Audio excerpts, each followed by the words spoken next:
Some people were not born to just exist, work, and repeat. They came seeking something bigger. They began to remember who they really are. They sense it even before they grasp it. A quiet unrest begins to rise within. It seems as if something is going to awaken, even if the world around them continues to insist that everything is normal. This awakening comes without warning, obvious symptoms, or a reasonable explanation. It develops as an unusual sensation that something is out of place, but that something is you, and life feels detached. Paths lose significance, and everything that previously appeared to be a part of your identity now feels stolen, as if it was never actually yours. At this point, an unusual symptom manifests itself as an inside movement that cannot be described, but it changes everything. It is not a crisis. This is a spiritual activation. An old code is being remembered in the soul, and this code is not distributed to everyone. It only manifests in those who have the energy to tolerate the upcoming growth. This symptom is carried by the chosen ones. Because of this, the travels differ. The world around them may not comprehend, but within them there is a serene conviction. Something is waking, and it can no longer be denied. And no matter how perplexing everything appears, there is a reason behind it. You're not breaking. You are being recreated for the purpose you came to perform. In this video, we will disclose 5 symptoms that emerge exclusively in the strongest spiritual chosen ones, with the most powerful being the ultimate evidence that you are not here by mistake. If this message speaks to you, follow the channel and share it with someone who needs to hear it. The selected ones do not awaken alone. Rather, they awaken together. You start to feel that the life you created no longer suits who you are. Nothing major occurred, yet something did alter. Your days seem repetitious. Your talks seem automatic. There's a growing gap between your life and what your soul desires. You attempt to keep going, but something important seems to have been overlooked. The folks around you do not notice. Nothing appears to be wrong in their eyes, but internally, you feel like an outsider in your own routine. What was once comfy is now suffocating. It is not an appreciation. It's called awareness. Your soul starts to reject what is tiny, limiting, and expired. And this rejection is subtle but forceful. You start asking yourself, why did I accept this for so long? When did I stop listening to myself? You find yourself reflecting on past versions of yourself and feeling nostalgic for something you can't quite articulate. It is not nostalgia. It marks the beginning of the division between the self that endures and the self that wakes. And it is terrifying. During this time, there's a strong urge to dump everything, leave, and start again. But it's not an escape. Its beckoning awakens an inner power that pushes you away from what is manufactured. Everything that is appearance, disguise, or obligation starts to lose potency. When the truth is neglected, it starts to hurt. The oddest aspect is that you already know what you can't do. Even if you don't know where to go, you realize you can't stay where you are. And this is where many people become stuck. The old life no longer fits, and the new one has yet to emerge. But the selected one continues going. There's a quiet uneasiness, like if your spirit is crammed into a far too tight place. Nothing has changed on the outside, yet everything on the inside is different. You understand you can't keep pretending everything's good. You can no longer bend yourself to fit into spaces that require stillness when you were designed to express yourself. You strive to stick to the same script you've learned. Wake up, work, speak, and smile. However, each motion feels like acting. It's as if you're playing a part that no longer fits you. Even when you attempt to tell yourself that it's simply a phase, the emotion comes back stronger, sharper, and more intense. You've noticed that the things that formerly inspired you are now exhausting you. The aims that previously seemed so crucial have become unimportant. Conversations that once entertained you are now boring you. The world seems to have lost its taste. But in reality, You are the one who has begun to awaken the taste of soul. And once the soul awakens, there is no going back. The old version of yourself begins to disappear, not out of regret, but out of development. You do not reject who you were. You just realize that it no longer benefits you. And you start to move, not because you know where you're headed, but because you can't stomach being where you are. This is the first indicator of the chosen ones. The quiet demise of an identity that no longer serves your truth. It doesn't matter what your age, job, or achievements are. When the moment comes, the soul beckons, and those who are chosen may sense it. They may feel it in their body, mind, and heart. Everything begins to shift. When spiritual awakening progresses, one of the first noticeable effects is in relationships. People who previously understood you start to feel distant. Conversations shift in tone. Exchanges lose their zest. You feel like you're on another channel, speaking a strange language that no one else appears to comprehend. You strive to keep the ties intact. You attempt to laugh at the same jokes, be interested in the same topics, and provide the same old replies. But something interrupts the flow that formerly existed. Simply does not return your present. However, you experience a sense of absence. You're in a group yet feel isolated, not because of lack of affection, but because of an oversensitivity. Some ties collapse without confrontation due to mismatch. Others attempt to remain. However, the energy no longer sustains them. When you attempt to push it, you feel exhausted, uneasy, and even unhappy. You begin to question whether you are the one who has changed, and the answer is yes. But that isn't a defect. It's expanding. This does not imply that you are superior to anyone else. It simply implies that your energy has shifted, and connections based on an old frequency cannot withstand your new reality. And it aches. It stings to learn that not everyone will join you, that some vital ties may already have served their usefulness. And now the road demands room. During this point, many people quit up. They strive to return to the old world, so they don't feel lonely. However, the chosen ones experience something more intense. They believe that the current nothingness is actually a productive field. Within that void, new, better aligned relationships will form, but only when the older ones are revealed. You understand you can't keep forcing yourself. You can no longer laugh politely, agree out of habit, maintain relationships out of fear. Your soul seeks truth. Where there is no truth, your vitality decreases. That does not make you frigid. It makes you mindful. And consciousness necessitates bravery. Some people start avoiding you. Others try to reintroduce you to your previous self. You may feel strangely out of place, even criticized. But deep down, you know you're right where you should be. Because despite the sorrow of separation, you feel lighter. The type that only occurs when you stop pretending. Temporary seclusion is part of the process. It's like a pause between seasons. It does not stay forever, yet it is vital amid the stillness. You can hear yourself more clearly. You understand your genuine wants. You rediscover bits of yourself that were previously forgotten. Only after that do new connections form. More authentic, freer, and true. This is the second indicator of the selected ones. The breakdown of relationships that cannot keep up with your growth, regardless of how hard you fought to preserve them. What does not accompany your progress fades, but what stays grows stronger.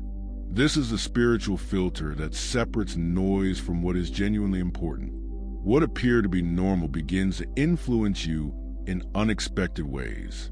Sounds, light, scents, packed spaces, and silent discussions. Everything gets more intense. The cacophony that the world creates greatly disturbs you. And it is not hypersensitivity. It's an energetic sensibility. It's your vibrational field waking to something that was previously dormant. You notice when an area has a lot of vitality. When a person lies or when a discussion is hollow. It makes no difference if everything appears to be okay on the outside. Inside, something warns you not to listen. Even if you attempt to ignore it, your body senses it. Your chest tightens. Your head feels heavy. Your thinking becomes fatigued. This sensitivity is not something you chose to have. It appears, and with it comes a need to detach oneself from excess. You start denying invites you previously accepted without thinking. You feel compelled to spend more time alone, to remain connected to nature, to retire into quiet. And many around you may misunderstand this. People start calling you odd, distant, and detached. But you know this isn't the case. You are more present than ever. You are just no longer willing to dull yourself in order to fit in. And this realization is freeing because it teaches you that sensitivity is not a weakness, but rather spiritual knowledge. You begin to filter what you watch, listen to, and consume. Shows that previously amused you are now making you uneasy. News, negative talks on social media. Everything starts to touch you in ways it never has before. And this new filter does not stem from logic. It originates from the soul. Your soul is now defending you. Your body also changes. You may experience food intolerance, sleeplessness, sudden weariness, a desire to sleep longer or wake up very early. It is not a sickness. It's time to adjust. Your energy is increasing, and your body needs to adjust to this new pace. It's a delicate procedure, but it's very vital for those preparing for something bigger. This phase teaches you to respect your boundaries, even if they may not make sense to others. You begin to consider where to place your presence and with whom to share your energies. You understand that saying no is not selfish. It provides protection. And you realize that you don't have to justify yourself to those who don't share your feelings. You gradually learn to hear your intuition and, more specifically, begin to sense environments before entering them. You may discover the motives behind words. Even when someone is happy, you can tell they have a lot of energy. And this alters your relationship with the world because you can no longer simply witness it. You believe that spiritual sensitivity is a rare gift, even if it may first appear burdensome. It separates you from the superficial while connecting you to the truth. You learn to perceive beauty in simple things, to be affected by what was before unseen, to discover wonder in silences that formerly made you uneasy. This is the third symptom of the selective ones. The electromagnetic sensitivity that alters the way you live, see, and interact with the environment. This is not an exaggeration. It's called evolution. You're becoming someone who feels profoundly because you were designed to see what others miss. And that sensation has a silent power that no one can take away from you. There comes a point in the waking of the chosen ones that something within you simply turns off the impulse to compete. It is not discouragement or a loss of ambition. It is clarity. What used to nourish your ego no longer sustains your soul. Winning no longer has the same meaning as it once had, and that subtle turning moment alters everything. You may continue doing what you're excellent at. You may keep setting objectives and attaining outcomes. However, the need to compare yourself and prove that you are superior to others fades away. Competition, which previously seems natural, now feels hollow. You start to wonder, why did I want this so much? Was it truly my want, or was it the world's desire living within me? It's as if you awoke from a communal slumber, while many people are still racing about looking for them. You begin sprinting inwards. External success loses its luster if it does not come with inner calm. And you understand that success now has a different meaning for you. Success has become alignment, which alters all of your priorities. You no longer worry about seeming to be the greatest. You care about being truthful. You no longer feel the need to show your value to others, not because you believe you are superior, but because you have realized that you never needed to compete to live. That awareness fractures a shield, revealing genuineness as the world competes for attention. You crave silence. While others try to please, you learn to satisfy yourself. This adjustment and emphasis positions you in a unique position as someone who sets their own benchmark. You no longer require external affirmation, since what now governs your life does not come from the outside. At first, it may appear like you are getting lost. It feels like you've lost your rhythm, as if you are lagging behind. But you aren't. You simply exited the race. And now you're walking towards something that has real importance for you, even if nobody else understands.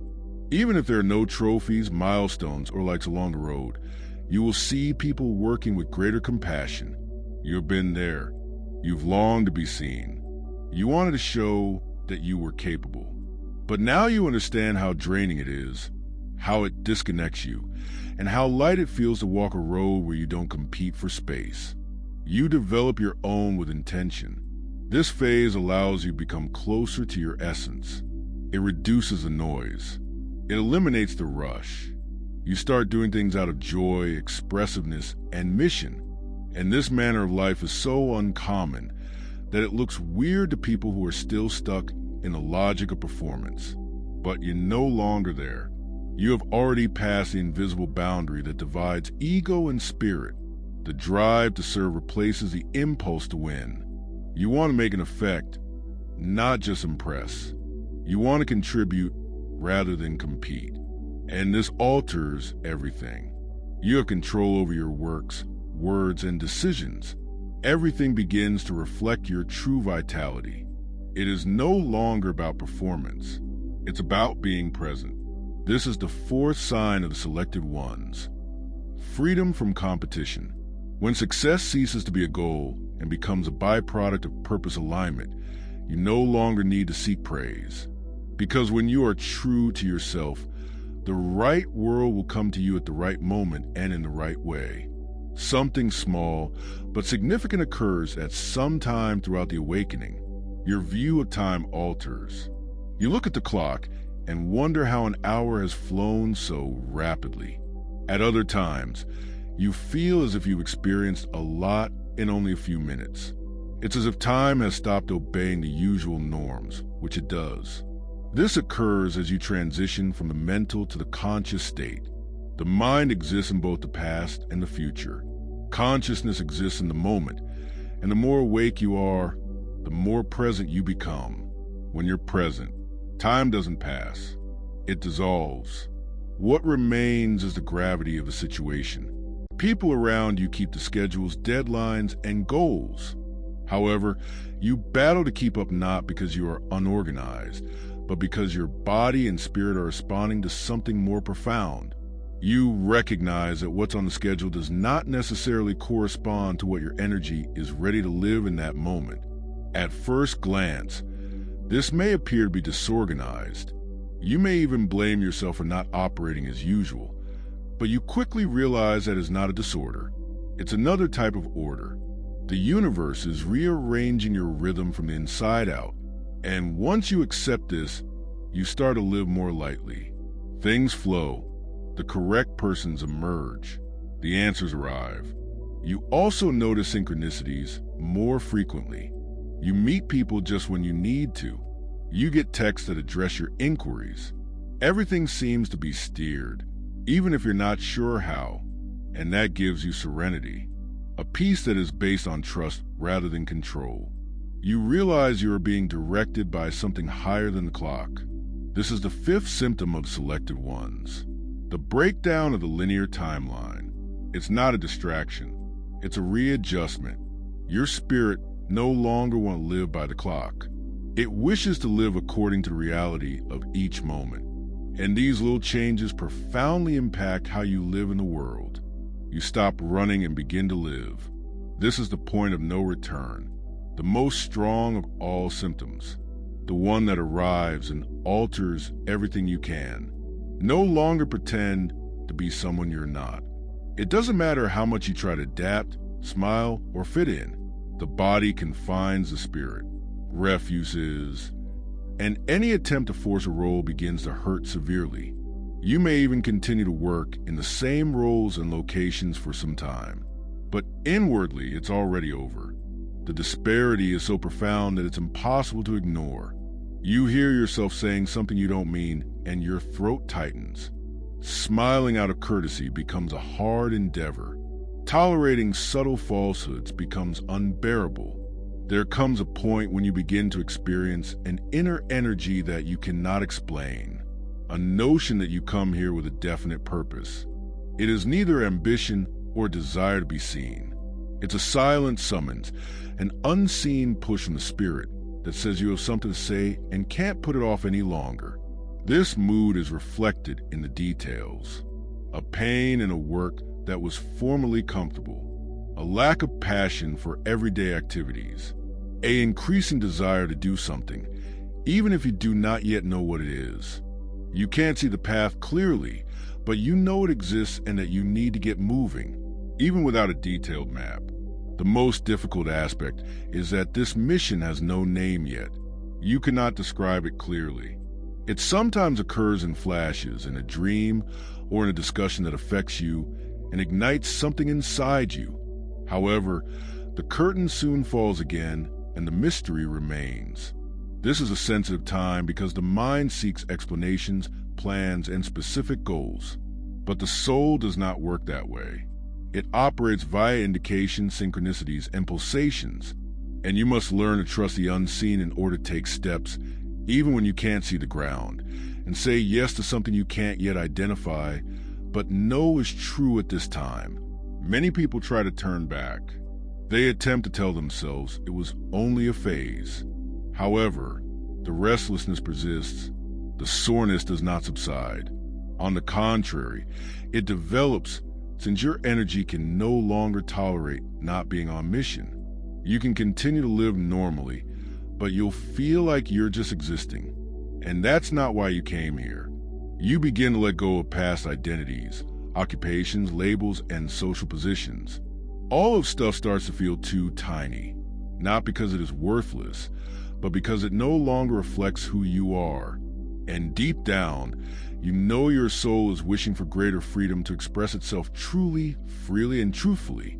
Even if you don't have complete clarity, you know you need to start doing something to improve things, to assist someone. The scale of the gesture is irrelevant. What matters is alignment. The cosmos does not need you to grasp everything, only that you are willing to follow. And as you move forward with trust, the parts start to fall into place. Spiritual enlightenment is not easy. It screws everything up. It dismantles you. It draws you away from what is untrue. Even before revealing the truth, it separates, silences, and exposes. That's why many people associate it with bewilderment, sadness, or crisis. However, it is not a collapse. It's a reconstruction. It's not the end. This is a fresh start, a restart, more in line with who you genuinely are. You may think you're wandering alone, but you never were. Thousands of others are waking in quiet and secrecy alongside you at various stages of the same journey. Some are still trying to figure out what's going on. Others are already assisting the next ones to awaken. And all of them, without exception, are part of something larger that is still taking shape. There is no formula for awakening. Each soul has its own time, beat, and language. But one thing connects all the chosen ones. It is impossible to continue pretending when your truth speaks. You can resist, but you cannot ignore it. And that calling is the greatest blessing. Even if it feels like a burden at first, remember that you did not come here to repeat patterns or to satisfy others. You did not come to fit in. You come to remember who you are and conduct your life accordingly. You came to be a living example of awakened consciousness, demonstrating that it is possible to live with soul in a society obsessed with superficiality. And no, you don't have to have all the answers right now. All you need is the willingness to listen to your own truth, to take one step at a time, and to let the transformation unfold. The selected ones do not awaken prepared. They awaken willingly. And that willingness is already the foundation of everything. If these words have impacted you on the inside, please leave a remark, and I will return to myself. That small act might be the start of something fantastic for both you and someone who sees themselves in you.